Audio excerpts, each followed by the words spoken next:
హైదరాబాద్లోని ఫేమస్ థియేటర్లలో ఒకటి సంధ్యా థియేటర్. అదేదో అంత క్లాస్ థియేటర్ కాదు, పక్కా మాస్ థియేటర్. ఏ హీరో ఫ్యాన్స్ అయినా సినిమా రిలీజ్ రోజు అక్కడ సెలబ్రేషన్ చేసుకోవడం కామన్. భారీ కటౌట్లు, మేళతాళాలు, డీజేలు. రిలీజ్ రోజు సందడి అక్కడ మామూలుగా ఉండదు. అందుకే హీరోలు కూడా అక్కడికే వెళ్ళడానికి ఇష్టపడతారు. అలాంటి సంధ్యా థియేటర్ను ఎందుకు మూసేయకూడదో వివరణ ఇవ్వాలంటూ పోలీసులు యాజమాన్యానికి నోటీసులు ఇచ్చారు. ఎందుకంటే అదే థియేటర్ వద్ద తొక్కిసలాట జరిగి ఓ మహిళ మృతి చెందింది కాబట్టి. దీంతో ఇప్పుడు సంధ్యా థియేటర్ మూతపడనుందా అనే సందేహాలు, అనుమానాలు వ్యక్తమవుతున్నాయి. ఎంతోమంది అభిమానులకు సంధ్యా థియేటర్ అంటే ఓ ఎమోషన్. తెలుగు సినిమాకు ఎంతటి చరిత్ర ఉందో తెలుగు రాష్ట్రాల్లో హైదరాబాద్లో ఆర్టీసీ క్రాస్ రోడ్లో ఉన్న సంధ్యా థియేటర్కి అంతటి చరిత్ర ఉంది. తెలుగు రాష్ట్రాల్లో అప్పుడప్పుడే పెద్ద థియేటర్లు మొదలవుతున్నాయి. 70mm థియేటర్లు దేశంలో కొన్ని మాత్రమే ఉన్న సమయంలో సంధ్యా థియేటర్ ప్రస్థానం మొదలైంది.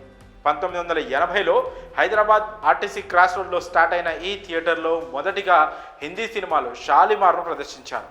ఆ తర్వాత Bollywood super hit movie Sholay Sandhya థియేటర్లో రిలీజ్ అయింది. అక్కడి నుంచి సంధ్యా థియేటర్ జర్నీ చారిత్రాత్మకంగా కొనసాగుతూనే వచ్చింది. గడిచిన 25 సంవత్సరాలుగా స్టార్ హీరోల సినిమాలు అనగానే ఆర్టీసీ క్రాస్ రోడ్లో సంధ్యా థియేటర్ మెయిన్ థియేటర్గా చెప్పుకునేవారు. మల్టీప్లెక్స్లు లేని రోజుల్లో సెలబ్రిటీలు మొత్తం ఆర్టీసీ క్రాస్ రోడ్కి క్యూ కట్టేవారు. ఫస్ట్ డే ఫస్ట్ షో చూడాలనుకునే వారి నుంచి వారం మధ్యలో జనాలతో సినిమాలు చూడాలనుకున్న స్టార్స్, ప్రతి ఒక్క సెలబ్రిటీ ఆర్టీసీ క్రాస్ రోడ్స్కి వెళ్ళేవారు.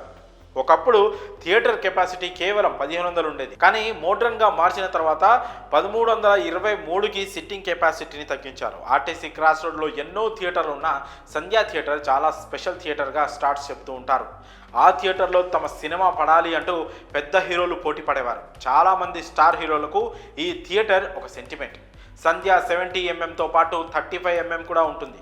1981లో సంధ్యా 35mm థియేటర్ మొదలైంది. స్టార్ హీరోల నుంచి చిన్న హీరోల వరకు ఎంతో మందిని ప్రేక్షకులకు పరిచయం చేసింది సంధ్యా థియేటర్.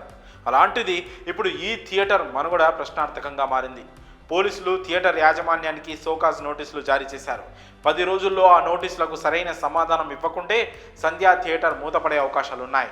ఈ విషయమై సినీ ప్రేక్షకులతో పాటు ఇండస్ట్రీ వర్గాల వారు ఆందోళన వ్యక్తం చేస్తున్నారు. ఏమవుతుందో చూడాలి. మరి సంధ్యా థియేటర్పై ప్రస్తుతం నెలకొన్న వివాదంపై మీ అభిప్రాయాలను కామెంట్స్ రూపంలో తెలియజేయండి.